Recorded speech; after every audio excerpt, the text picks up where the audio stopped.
Hey everyone. We're going to be starting in about a couple minutes, but just wanted to give everyone a heads up. Thank you for being here, and thank you so much for your time. We're going to probably give people until again for wait another minute, and then we're going to start the presentation or start the discussion, not presentation.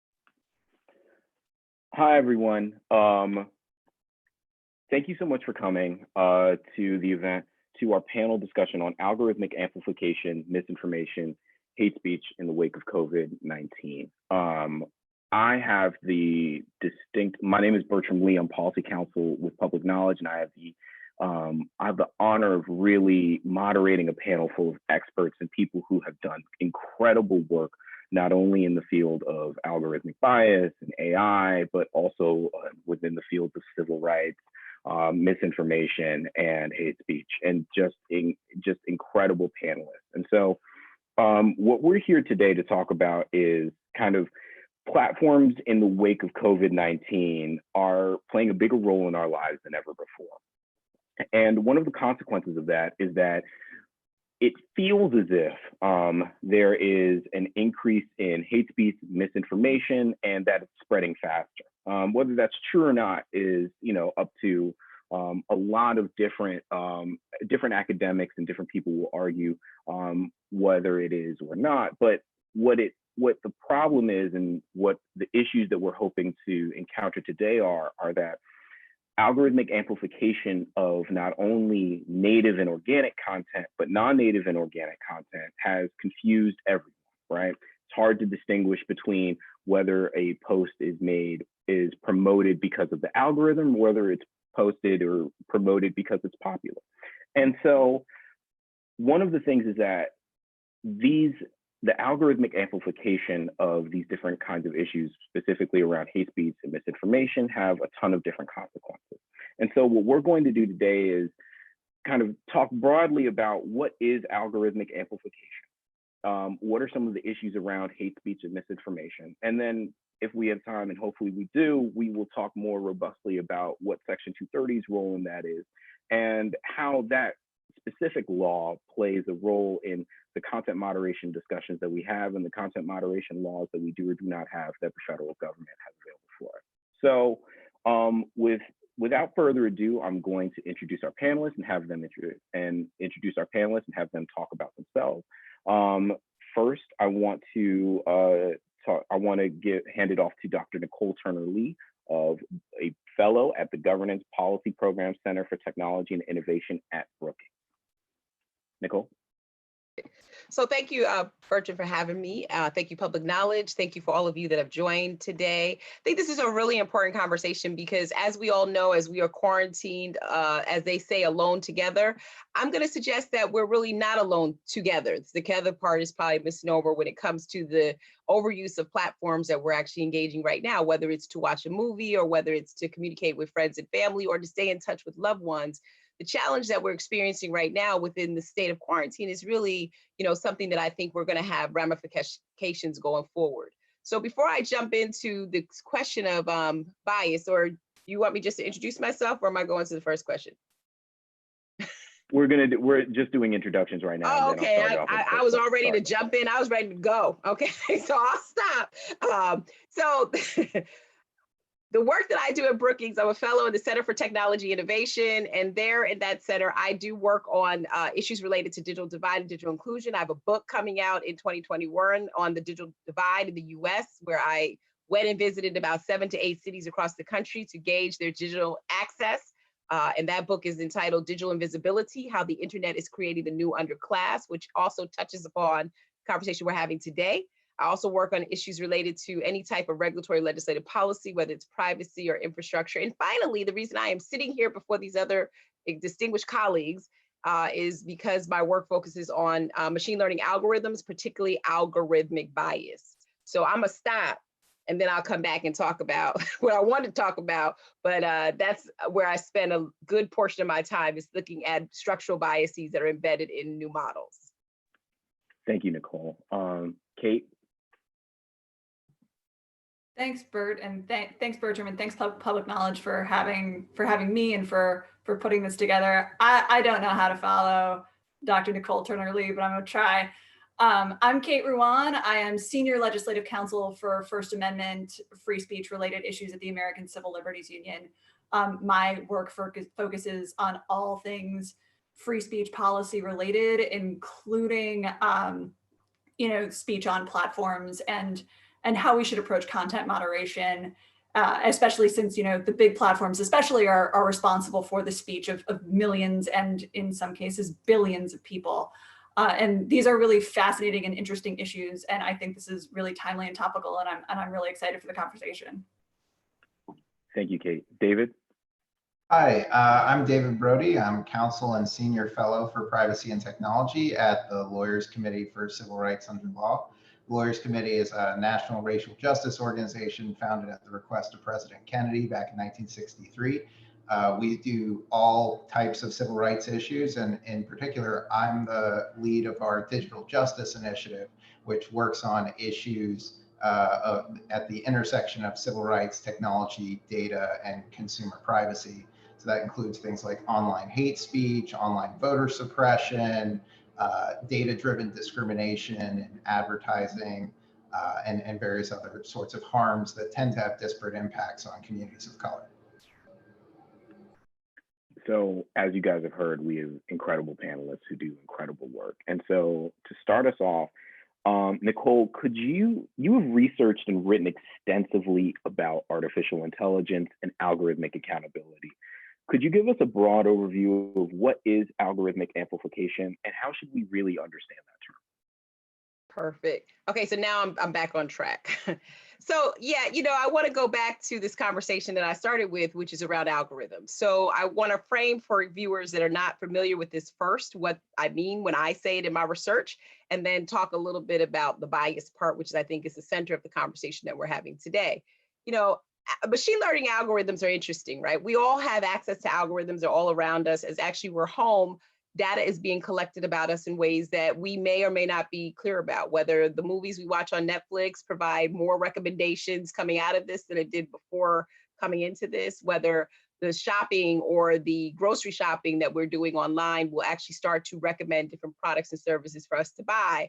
That's all said and good because artificial intelligence in and of itself is designed to make more efficient systems. And the algorithms that fuel artificial intelligence are really based on this repetitious, mundane activities that we engage in. And that's where we see different algorithms positioned throughout our life to sort of make it easier when it comes to various things. That part is probably okay. I'm a person who likes to shop online. I don't mind it when I'm recommended, beautiful red shoes or blue shoes with a certain level heel. I'm good. What is problematic, Bertram, to this, and to our panelists will actually talk about this as well, is when we start looking at algorithms that profile. And in particular, algorithmic bias, in the opinion that we've put forth in papers, is when you begin to see sort of the externalities and the historical discrimination that's sort of embedded in who we are, placed into models in some ways where it's very opaque, because the deeper that you go into the internet, the less likely you're knowing what is actually influencing that behavior. Or the algorithm itself, when it is actually deployed outside of a lab into a real world context, picks up your digital profile in ways to make assumptions about you. So it may not know, for example, that I'm an African-American woman, but over time, based on what I read, based on what movies I watch, based on where I live, perhaps my zip code, and things like that, my preferences, my lifestyle, it actually may make those assumptions. And where it becomes problematic is when that particular action then starts to delve into a space which I think is highly problematic, which is where I get either disparately treated or have a disparate impact. So now that the algorithm may know through suggestion of proxies, whatever the case may be, that I'm an African-American woman who happens to be a single mother, I may actually be targeted with predatory high interest credit cards, or maybe steered to products and services that in many respects, and this is sort of what David was alluding to, where we have similar interests, it leads to some type of discriminatory output. And so for the layperson, that is my definition that I give to people. There's a lot of complexity when it comes to the modeling. There's a lot of cognitive and neural network envisioning when it comes to the model, but I want to get right out to the outcome and the determination of what happens when people are impacted by that. And so during this period, just to sort of wrap up my initial comment, as we are looking at the manifestation of an infection that really started with no color and has now become racially profiled, we're actually going to see, I believe, coming out of this, a couple of things happen where any type of targeted intervention when it comes to healthcare may actually be predatory towards people of color, given the fact that this narrative that the algorithm has essentially sort of reinforced that stereotype. I also think that based on what people have done online on these platforms while they've been home, will very much dictate the type of micro-targeting that will come as a consequence. So there will be assumptions based on where you live and what you bought. Were you a person that bought a lot of sugar, or were you a person that bought a lot of apples? All of that is going to factor, I think, into a digital profile that has the potential to create more discriminatory outcomes. So I want to leave you with this. It's not to say, my friends, that the computer is automatically biased and it's making those determinations on its own. In my opinion, we as human beings are biased. And this is where I think this conversation that we're having today is really, really important. A couple of years ago, I wrote a paper with a graduate student. It was called, "Can Social Media Actually Transform Communities for the Good?" And as we were writing this community, we talked about the tribalism and the polarization that happens. The biggest light bulb came on to me, and I'm a sociologist, I'm not an engineer, that our algorithms are actually representative of who we are. And those attributes of who we are, who we like, who we affiliate with, how far we go in our neighborhood, are all determinants of health, wealth, well-being, and your social construction of who you are generally, and your perceptions that come around that. And so I think this whole idea of algorithmic amplification is interesting, because I tell people it's like a playground. Everybody starts out at school on the playground. Some of us get on the monkey bars, some of us get in the sandbox, some of us like to get on the slide. What algorithms essentially do is say, I'm staying on my slide because that's what I'm most familiar with. Everything that I do online sort of promotes and pulls me back to those affinities and likes and lifestyles of that slide. The same thing happens on the monkey bar, the same thing happens in the sandbox. And so until we have this conversation of how that algorithm is construed in many respects to be discriminatory, I don't think we're going to get very far. And I think the ramifications of coming out of this particular pandemic are going to be exacerbated coming out of this, because now we have much more data to profile and stereotype people based on their digital behaviors. So actually, I want to follow up with that. And David, I want to have you jump in as well on this, is that could you explain why algorithmic amplification is so hard to quantify? You alluded to it a little bit earlier, Nicole, but I really want to kind of like dig deep as just like why it's so hard, right? What content it goes where and how. Could you guys explain a little bit about that? Sure, I can jump in. So I think there's two things that make it really tricky. The first is everyone's algorithm is unique. What everyone sees online is unique. So if you think about it, in the old days, if a housing provider was advertising in a discriminatory fashion, we're all seeing similar newspapers and billboards and TV advertisements, and it would be difficult to hide the fact that some people are getting good opportunities and some people are not. But today, you don't know what job opportunities you're not being shown. You don't know what housing opportunities or educational opportunities you're not being shown. You just don't see them, and other people do, and they think that, oh, I see the same thing that everyone else sees, and you think that you see the same thing that everyone else sees. And we don't have a shared reality about which opportunities are going where. That's a big problem. The second problem is, and Nicole talked a lot about this, it's a structural one in our society. These algorithms, like she said, represent who we are. And one of the things that means is, if you think about the root of what an algorithm is doing, it's trying to crunch a huge volume of data to see hidden connections that we as humans don't have the time or brain power to crunch all the data and see. It's looking for hidden correlations. And so when you have a society that's built on a history of systemic discrimination, that has a lot of structural biases built into our society, those algorithms are going to see those biases. They're going to see all the various social information that's being fed into them, and they're going to say, what are the hidden connections here? What are the hidden correlations? Because those hidden connections and correlations, the algorithm's going to say, aha, that's how I reach a more efficient outcome if I can find the common thread that runs through it. And in our society, that common thread is going to be a history of discrimination and segregation and the disparate outcomes that have pervaded over decades because of it. So the algorithm sees a lot of data coming in that is implicitly biased by the society that generated it. And a lot of times the algorithm is going to say, aha, I can make this more efficient if I just make it explicitly biased. And so, if I can add on that, sometimes they're explicitly biased because of the fact that, just to add a little monkey wrench in here as well, is like, we have companies that are developing that are not inclusive. And so the inclusivity of what could scenario X actually look like if we controlled by Y never crosses their mind. And as a result of that, you find yourself in the same cycle where you're now not just, David, I think you would agree with this, you're not just exposing the inequality, but you're exacerbating the inequality because nobody knows that they're also being subjected to the same type of discrimination. Apple Card was a great example because you had couples who sat next to each other and applied at the same time. But what about people who may be applying for some type of loan that don't know the rate of rejection is happening among particular communities, just like David said, because of what they are exposed to via the algorithmic activity that's sort of been archived about them. So Kate, I want to add you in here to what role do platforms play in amplifying misinformation and hate speech? So we talked about kind of where algorithmic accountability is broadly, but like what role do they play in hate speech and misinformation that you've seen?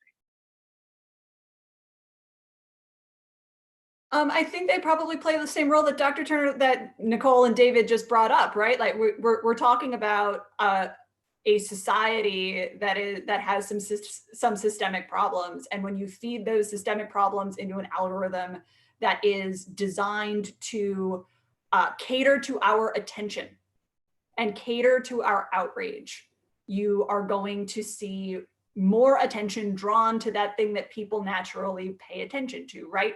And that is another thing that is also not only a problem of algorithms, it's a problem kind of pervasively. We see it in government with President Trump saying outrageous things. We see it in cable news. I think that's part of why cable news is kind of just people yelling at each other now and saying like pretty uninformed things and pretty outrageous things. It's because it keeps you watching. That's kind of probably the reason there's 12 different Real Housewives franchises, right? So it's all an issue. It's an issue with us, and the algorithms just magnify and amplify. And that is, kind of part of the business model, right? Like it is selling our attention to advertisers. And so I think that's part of it. And like misinformation, hate speech, they are often very outrageous and they provoke strong reactions, whether positive or negative, and they drive engagement. And that is a thing that that we have not done enough to correct for at this point, I don't think, at the algorithmic level. And so kind of like moving to that, and I'll open this up to the whole panel. could you guys give us some examples of how COVID-19 voted or census misinformation is spread on platforms? So can I start real quick? So like one thing I did want to I did want to like highlight at the outset when we're talking about misinformation in this particular context, not to question the kind of definitions at the outset, but that's kind of what my role is. I think one of the things that I have a lot of that I have concerns about when we're talking about, you know, misinformation in especially the pandemic context is what is true and what is accurate public health information is an evolving thing and it needs to evolve because we are doing scientific research and we are finding new things out at all times. And, you know, 2 months ago, it was not public health advice to wear a mask, right? No one was supposed to wear a mask in public. It wasn't going to help you. And now we know it does. Now we know it very much reduces transmission. You know, months before that, we didn't know that it was not you know, transmissible asymptomatically. So like what is misinformation is an evolving thing that we need to continue to evaluate as we go forward. And we need to be very skeptical of the ways that things are identified as misinformation for that reason. That being said, there are certainly very clearly erroneous things floating around out there. Like I understand that there are people in various countries that are burning down wireless towers because they think that they are you know, related to COVID-19. And how to rectify that is definitely a conversation that I'd love to hear everybody else's ideas. I have some myself, but your question was about examples, so I gave one, and I'll let others talk. Yeah, I think that there's a lot of parallels between how the virus spreads and how misinformation spreads. Not to be too trite and cliche about it, but they both involve social distancing in a way, right? So, you know, the virus in a low density environment where people aren't close to each other isn't going to spread as quickly. Misinformation and hate in the old days, you know, if there was a few hateful people in a town and they didn't have a whole lot of people to talk to, their ideas didn't spread very far. But now we have these social media platforms where the 3 or 4 hateful people over here and the 3 or 4 hateful people over there and everywhere else, they can all find each other and congregate, and as they disseminate their ideas, they're also amplifying it, and they're building a platform where they're not just talking to each other anymore, but the algorithmic amplification systems of these platforms start saying, oh, there is a whole nexus and node of users that's interested in this thing. Maybe there's other users that are interested in it too, and I should sort of spread it to those users and see if they're interested. And if your platform is agnostic about what it's promoting, if it's not paying attention to the nature of that content, the algorithms of the platform spread the hate and spread the misinformation. We've seen the platforms get a little more responsible and accountable about this in the coronavirus situation, which I'm sure we're going to talk about. But that's sort of like the transmission vectors here are important. And I just want to add, and I think it's so interesting listening to my colleagues speak about this, because I think when I think about misinformation, I think about the 2016 election, obviously with voting, and how that was clearly a misinformation campaign to sort of suppress people's right to vote by sort of steering content. And you know, we've since gone down this road in terms of foreign interference that essentially was false, right? And then I see how platforms responding to that. What's so interesting about COVID-19, and I think I kind of like what Kate was talking about, right, with this whole thing of there's substantive, objective medical information that needs to be shared. But what's so scary about today is the additional narratives that get layered onto those substantive information that creates, I think, this vortex of misinformation that eventually leads to some type of hate. And I want to go back to my example about COVID and African Americans and other people of color. So it's very interesting if you look at how that evolved, right? That evolved from a comment, particularly instituted by the mayor of Chicago, that the majority of people who were in her city who were African American and lived in certain neighborhoods would die of COVID. That was a factual issue because of the fact that we know that my colleague Rashawn Ray has written about this. There are medical deserts, there are food deserts, there's health inequalities, there's chronic disease, etc. But what has happened with the internet is that when you begin to juxtapose that message against reopening protests, you begin to see how this becomes codified and then driven into a deeper misinformation campaign, which is to suggest that we should geofence in communities. Governor of Florida, people missed this, opened up the entire state except Miami-Dade and Broward County, which are predominantly African-American. And so we're sending out these messages that now COVID has a color, which I think is a really interesting and subtle way that these platforms have sort of evolved to be this conduit for these narratives that sort of are outgrowths of maybe something that may have started this way, that has sort of ended in a different way that has systemic implications for how we deal with that. And we have a piece coming out, for example, what's the implication? I'll go back as a sociologist. Does this mean now that African Americans and other people of color will be vaccinated with early trials, clinical trials, which we know don't end well for communities of color if you go back to the Tuskegee experiment? Does this mean that, there'll be other economic inequalities that will surface because now we know the color of frontline workers from, the narrative that's been developed that will now create other misinformation around, their likelihood of, it's to me, all of that lends itself to this algorithmic amplification.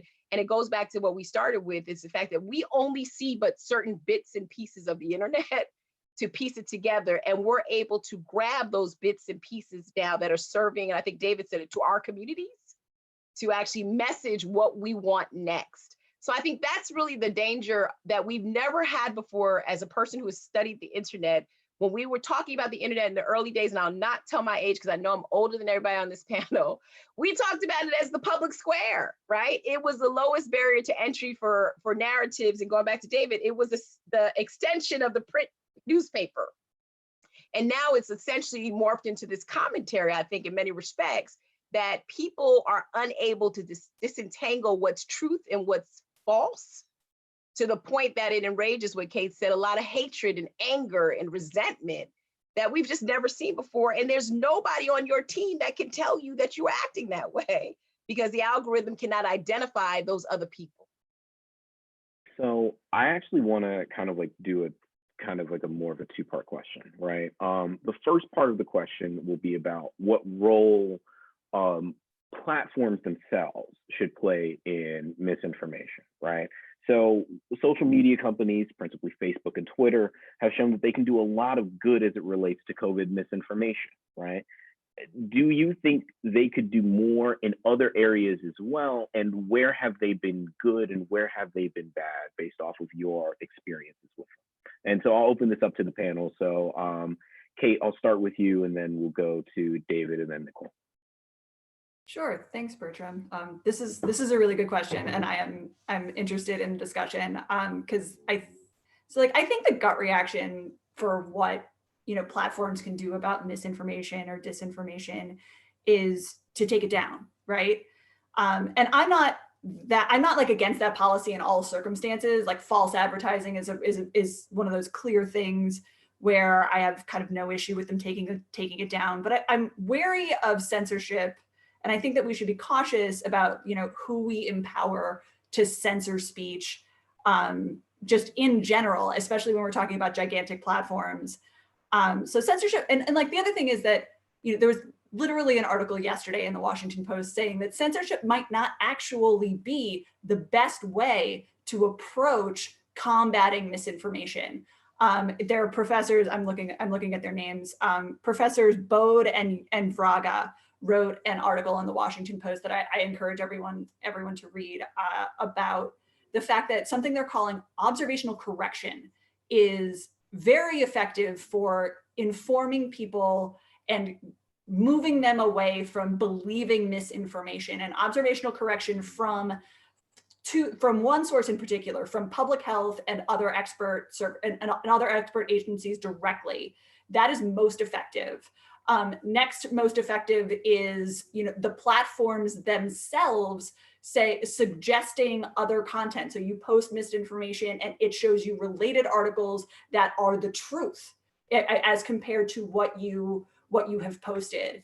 And the last best, line of defense is other users who see what you have said and, post, and don't necessarily debunk what you have posted, but instead show you what trusted public health services are saying. And they observe that this has, kind of the benefits of social media. Like, so we're talking about some of the harms of social media and how it directs attention in harmful ways, but it can also direct it in good ways as well sometimes. And this is one of those circumstances where this correction isn't just seen by the person who said the wrong thing, it's seen by a lot of other people as well.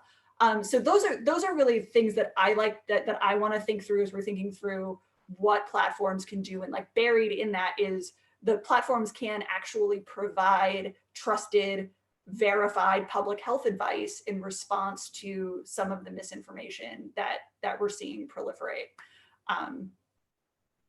So those are, yeah. Yeah, one of the things that's most profound to me about how the platforms are handling the coronavirus misinformation is there's a lot of lessons here that the platforms know how to do certain things well when they have the incentive to do it. They know how to combat misinformation and promote good information when they don't have a business incentive or other incentive not to do it. So, as we think about a lot of the measures that they're putting into place to combat coronavirus misinformation, what naturally comes back to me is like, why aren't we doing this for voting? You could be doing all this stuff to promote good information about how and where to vote, to prevent online voter suppression that's deceptive, to do better fact checking. So I have a big laundry list over here on my screen of all the different misinformation policies that the platforms have been doing that we've been sort of researching. So it's things like Facebook and Google are putting in pop-ups with that cite to health authorities like the WHO and the CDC. Facebook is giving the WHO free ad credits to run advertisements with good information. They're doing fact checking of ads and other information that is rated false, and then if it's rated false, it gets downranked. They're prohibiting advertisements that are peddling snake oil cures and things like that. When on Google, when people do searches for the information about the coronavirus, especially if they're doing searches for things that might be on the misinformation side of things or that aren't true, it's ensuring that the top results are from, not just public health agencies, but also major, well-respected news outlets that are going to be trusted to provide authoritative information. So you're no longer getting InfoWars or something else popping up at the top. You're getting NPR, you're getting the BBC, whatever it is that is a trusted source. And so there's a very long list of all these different policies that all these different platforms are doing. But what I come back to again and again is like, we've been asking them to do this for voting for years. So all of a sudden they've learned how to do it. Why just coronavirus? Why not voting? Why not other contexts in which disinformation and misinformation proliferate? I mean, I want to actually agree with Kate, and I want to agree with David. I think that both of those suggestions in the paper that we wrote, we don't feel that there's enough we call them these data brokers or middle people between your relationships. So in the case of the paper we put out a couple years ago, if you do community network analysis, you actually see these big bubbles of people who are pretty polarized around issues. We looked at Twitter data, polarized around hashtags, polarized around concerns, and that actually floats all the way to Congress. And so that partisanship is reflected, I think, in much of social media. And so you need those brokers. Who are the people that help open up that conversation? I think platforms have a lot to do with that. The only way to break the algorithmic domination and power is to suppress it in ways that you can actually open it up to different people. We can't all be on the same playground and not one person comes over from the sandbox and taps my shoulder and says, hey, have you thought about X? And that right now is not an operability that we see.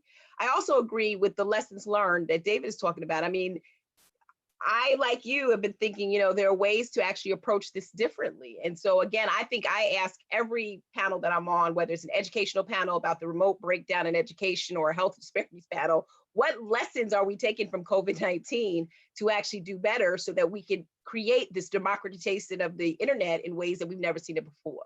But then I would also suggest a third thing, and I have said this, and I know Karen Kornblue just recently said it in a report, we've got to also have platforms think about, particularly when they're, and I know you're going to ask this, expanding their content moderation capabilities, are the behaviors and the activities we're seeing in compliance with the law? When 2016 foreign interference happened in the election, the first thing I told people that I know is that none of us could go to the Supreme Court and say this is a violation of the Voting Rights Act. But in many respects, it was, right? Our vote was suppressed in ways that we didn't even realize that it was being suppressed because it wasn't the typical gerrymandering or the typical state exertion and changing the state, the local laws and polling places. It was really the mental manipulation of individuals who were actually involved in a very tense election cycle. And so I think we have to get platforms to see that you're not exempt from the potential results of having content that leads to some type of insurgency or some type of hate crime or some type of violation of fair housing or fair credit. And I think if you start with sort of this compass of what those civil rights statutes are and what they look like, and you train developers and content moderators to identify that, to me, that's been something I've been talking about. That's another way of exercising responsibility within the platform so that you're not operating under the guise that anything is possible and trying to say, I'm sorry and fix it later.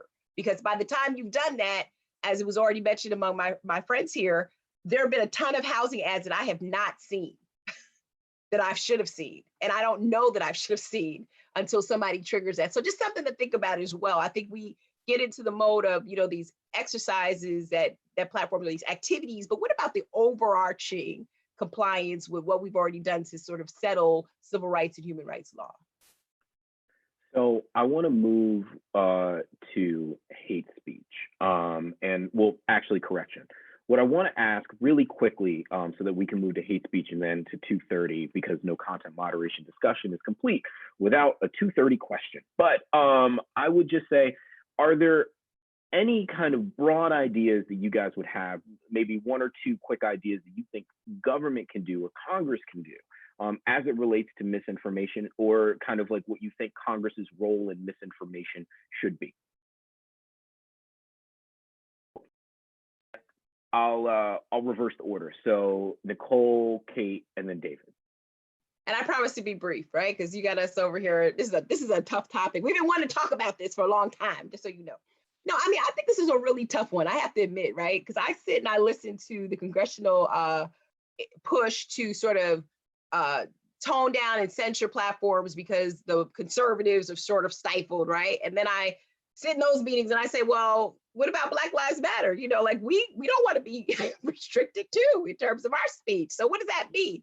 So I kind of think, and I think my colleagues may disagree with me, I kind of think that we need Congress to do something, but I'm not sure if they are the great arbiters of hate speech, because they have their own opinions about how they define that. And given the fact that you come with those values, those norms, and those personalities of what you think is and isn't, this is a tough area, because I know, for example, when Facebook came out and said, well, these 4 individuals are people we think represent hate speech, there was a lot of confusion from some communities because they saw that particular people were revered, right, versus not. And so I think it's a really fine line where we try to look at hate speech outside of the context of where it violates the law.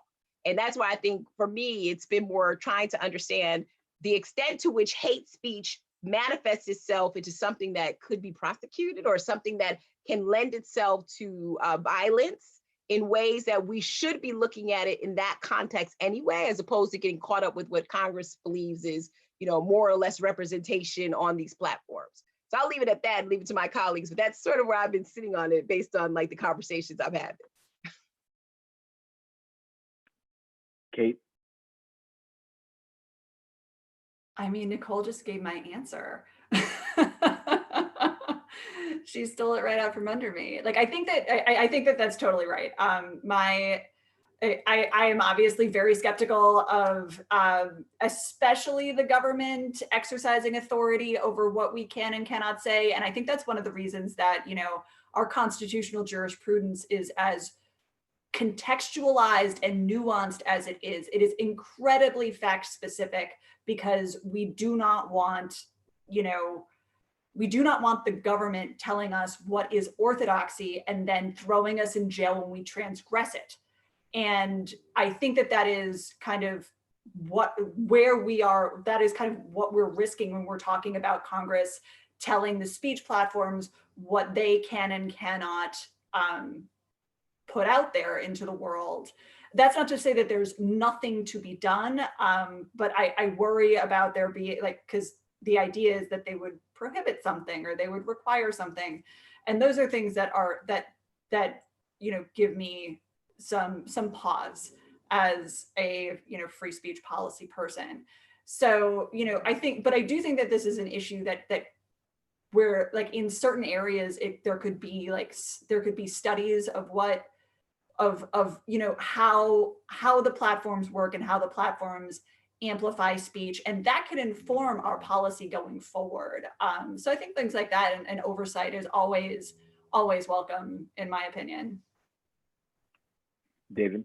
Yeah, so I'm gonna set the Communications Decency Act 230 on the shelf for the minute because we're gonna come back to that. But I think there's three things that Congress can do that aren't direct actions to say, like, you can say this, you can't say that necessarily, but they give tools to the civil rights community and to other communities to defend themselves. So the first is, as Nicole was talking about before, the Voting Rights Act does not address online disinformation. It really only addresses, like, physical interferences with voting. So HR 1 that the House passed early last year, I guess it's been a while, time goes. But HR 1 had provisions in it that would prohibit deceptive voter suppression. It would say you're not allowed to deprive people of their right to vote by giving them false information about how to vote, when to vote, where to vote, the requirements of voting, things that are like objective facts. Here's how to vote, here's when to vote. So, you know, prohibiting deceptive voter suppression would be a very powerful thing. The second is what we lawyers call private rights of action. So in every civil rights statute that has any teeth, there is a private right of action. And what that means is an individual has the right to go into court to vindicate their own rights.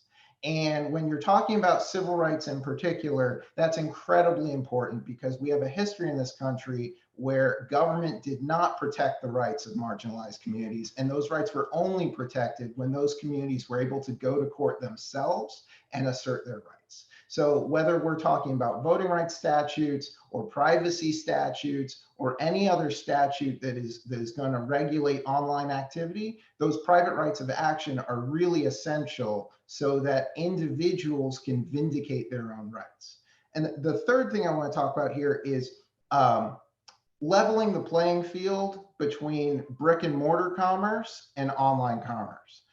For decades in this country, we have had laws on the books that said that businesses are not allowed to discriminate in who they serve or how they serve them. We call these public accommodations laws. If you are a business that is open to the general public, you cannot discriminate. But those laws were written decades before the internet. They didn't really anticipate online commerce. So those laws need to get updated to apply to online commerce and say that websites and online businesses and platforms are not allowed to discriminate in how they provide service and business to their customers, the users, right? Now, it's important to distinguish here that commerce and speech are not the same thing. You know, I agree with my colleagues that we shouldn't be talking about like outlawing this type of speech or that type of speech. But it's very different to say that, like, the way in which this platform is providing advertisements to this community of users versus that community of users. That's not a speech issue. That's commerce. That's discrimination. And we need to make sure that our civil rights statutes are brought up to speed so that they are providing the same protections for online commerce that they've provided for brick and mortar for 50 years. And Bert, can I actually just jump in real quick on that? So that's an area, I love what David is talking about, because that's an area I'm actually working on as part of my bias work in terms of trying to push members of Congress to actually do the update. So there's an explicit implication of former civil rights laws to current digital practices. I do agree with you too, because we're actually looking at the public accommodations piece, but I do think that there's this issue that we experience that is often experienced in the Fair Lending Act, which is the inferential economy or the inferential assumptions about what happens digitally, whether it's in a commerce setting or a speech setting, that lends itself to a disparate impact. And I think that's the part that is really tricky with the internet when we start to think about, like, how do we distinguish between hate speech versus disparate impact, et cetera. At the end of the day, what's kind of been happening is they've been combined all together, right? And because people online don't know the start and stop, they just know that they log into something, they tap into this, and they expect to be treated fairly. And if that's not the case, they have no way, because of the opacity of the internet, to go back and say, hey, I got a disparate impact or disparate treatment. So I love what you're talking about, because I think going forward, this is the new Woolworths Counter issue of today. And this Woolworths Counter is so different because it's, and I want to talk to you further about the commerce thing. It's the commerce thing, but it's this normalcy that comes with the predatory types of products and services on the internet, whether they are commerce related or what you see, that actually lends itself to these discriminatory outcomes. So yeah, I mean, that really is at the heart of why it's so hard to come up with one solution for this, because it actually has a whole lot of things happening at the same time, very complex. If I could just jump on that real quick, because I love the point you're making about the Woolworths Counter. I think there's a lot of parallels here, because in the old days, if someone sought service at a counter and got attacked by a white mob, they were denied service, they were driven away, and they were scared away from participating in that business. Today, the online white supremacist troll mobs are doing the same thing. If you are, chilled in your speech on Twitter or on Facebook, if you are afraid to express your opinion, if you are, silencing yourself because of fear of retaliation from an online mob, you are being deprived of the full enjoyment of that platform and your right to participate in that online public square. That's right. So I'm going to take a point of personal privilege and limit the next conversation to try and be 5 minutes, so we can have maybe 5 minutes of Q&A. But I want to ask a Section 230 question. Section 230 of the Communications Decency Act allows internet service providers not to be liable for third-party content displayed on their site, and allows them a level of good faith when they're trying to moderate that content themselves, right? So long as that content is not a DMCA or is illegal in some way, right? And that's a very broad overview. My boss, John Bergmeyer, will probably talk to me later about how I got some of that particularly wrong, but that's a kind of good general understanding of it. With that said, what are some maybe amendments or changes that you guys would say would be available to Congress, that Congress could do to kind of maybe amend 230 to kind of help alleviate some of these issues, so that platforms do not have, I would say, do not avoid liability for all of these things entirely under the arguments of 230. And so, Kate, I'm gonna start with you, and then we'll go to David and then Nicole. Thanks. So I think that it's really important to examine what we're talking about when we're talking about amending 230. Are we amending 230 to allow for liability for speech that is otherwise protected by the Constitution? Because if the answer is yes, amending 230 isn't going to be terribly helpful, I don't think. Because the issue is whether they will be responsible as publishers of the information for the underlying content. And if the underlying content is protected, so is the publication of it. So if we're going to amend 230 for misinformation in general, which the Supreme Court has held, false information is protected speech in most circumstances, or for hate speech, which again, 999 times out of 1,000 is probably going to be protected speech unless it's in a harassment campaign like David was just talking about. We're actually not going to help ourselves by amending 230 to direct, to abrogate the liability shield for those sort of categories of speech. And what we're going to wind up with is, since it is 230 that permits the platforms to moderate content while avoiding liability for the stuff that is illegal, while avoiding liability for all of the defamation, for all of the other stuff that happens that is clearly illegal, what we'll wind up with is much broader censorship. And what we know for sure is when the content moderation censorship gets broader, marginalized people are hurt first. SESTA and FOSTA taught us that. Like, the sex worker community has experienced all kinds of censorship far beyond any illegal advertisement, look, I don't think these advertisements should be illegal, but any speech involving transactional sex, the content moderation policies have swept far broader than that. They have shut down entire communities, and they have placed those people in danger because now they're all back out on the street. And that has been, I think, a big lesson to us when we're thinking about how or whether to amend 230. We need to really examine what we're amending it to target and to address, because the dangers are very clear. We know what they've done, and they will do it again in response to losing their liability shield. So I'm not saying that there is no universe and there's no amendment and there's no changes. I'm just saying I'm very skeptical of it, and I want to make sure that what we're amending it for, we know what will happen when we've examined all of the possible consequences before we do it. Yeah, so, I think that with regard to 230, there's no silver bullets, right? And there's no one change that's going to fix everything. I think we have to think about both that, neither extreme of full immunity as kind of 230, and it's not full immunity right now, but it's overwhelming immunity. I don't think that's a good balance. I don't think removing 230 is a good balance, because 230 does both good and bad things, right? Part of the purpose of 230 is to promote innovation and competition by smaller platforms so that we don't end up with monopoly practices by very big platforms. That said, I think that there's some middle ground reforms.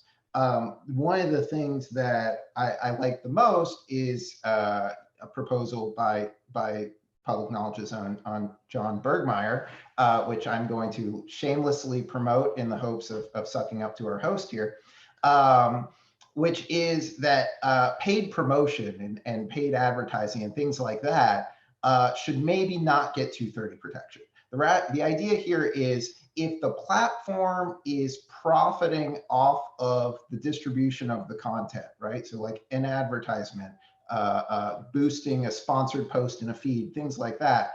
If there's a business incentive where they are profiting off of it, then they should be able to be held liable if that content violates some law, right?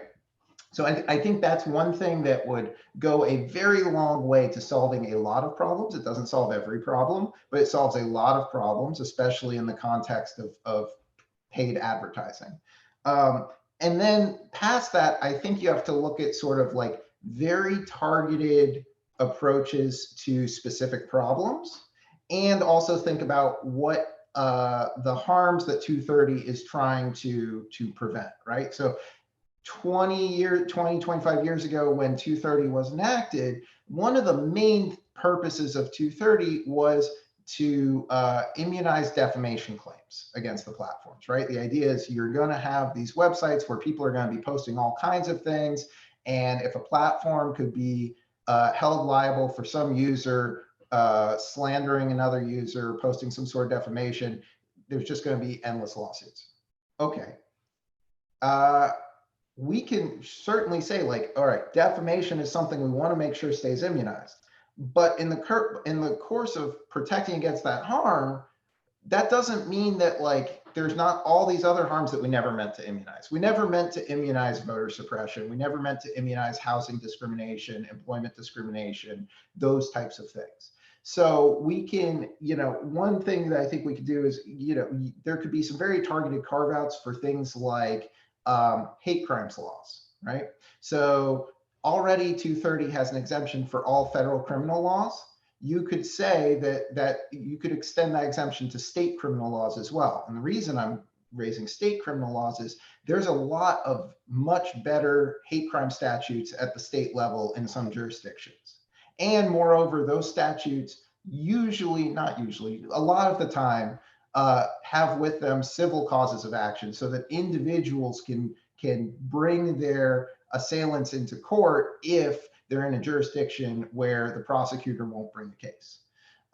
So that's the sort of thing where you're not gonna see a flood of litigation if you carve out hate crime statutes. But for those cases where it makes a difference, it makes a big difference because those are some really egregious cases. And then the last thing I'll say about 230, I'll be very quick, is I think we could think about carve outs for very large platforms. And what I mean by that is, like, let's say you have more than $10 billion a year in revenue. You can afford the compliance costs of moderating your platform. But we don't want to put that same burden on the small guys because we'll just entrench monopoly power. So maybe there could be different rules for the very big platforms, Facebook, Google, et cetera, versus the smaller ones that can't afford it. And so I want to, Nicole, I'm going to go to you, and then I also want to answer a question that was put up by in the Q&A. Yeah, and I don't have to add much. I mean, in terms of Section 230, because I think they answered a lot of what I was thinking about it. I mean, I don't try to focus too much of my time because there are people like Kate, Dave, and you that are actually working on this, so I could focus on other issues. But I do want to put out just two things to think about. I do think that there has to be a balance struck between, what are we trying to protect, right? And we have to look at the layers of both big companies, but also intermediaries that fall who will be affected by whatever strongholds we put on Section 230. And particularly, given that this is a very partisan issue, it makes it so difficult, right? To where do you want to apply most of the pressure without having what Kate said, censorship. But I want to bring up something that I think people have also not thought about when we actually have conversations around Section 230. And I want to bring it up just quickly to communities of color whose voices have been marginalized generally.